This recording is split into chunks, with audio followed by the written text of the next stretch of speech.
धम्मचक्र प्रवर्तन दिनाचे औचित्य साधत सोलापुरात सामाजिक बांधिलकीची प्रेरणादायी उपक्रमांची मालिका राबवण्यात आली।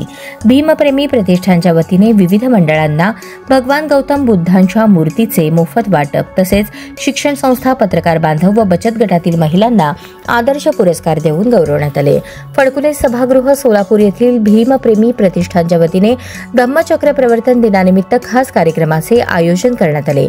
या कार्यक्रमात प्रमुख पाहुणे म्हणून सरकारी वकील प्रदीप सिंह राजपूत, बसवेश्वर प्रतिष्ठानचे संस्थापक श्रीशैल हत्तुरे, पत्रकार कृती समिती अध्यक्ष आप्पासाहेब लंगोटे, सामाजिक कार्यकर्ते राजू हौशेट्टी, युवा उद्योजक श्रीनिवास बनसोडे, बसवराज पंचेट्टी, अल्पसंख्याक विभागाचे उपाध्यक्ष अहमद शेख, भीमप्रेमी प्रतिष्ठानचे संस्थापक अध्यक्ष विजू नागमोडे आदी मान्यवर उपस्थित होते।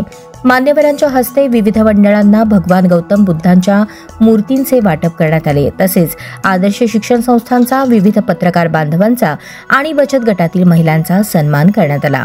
कार्यक्रमाचे अध्यक्ष प्रदीप सिंह राजपूत यांनी मनोगत व्यक्त करताना जगाला युद्धाची नाही तर बुद्धांची गरज आहे, तसेच बुद्ध धम्म का करू स्वीकार, मानव मानव एक समान अशा संदेशाद्वारे शांतता, बंधुता व मानवतेचा संदेश दिला।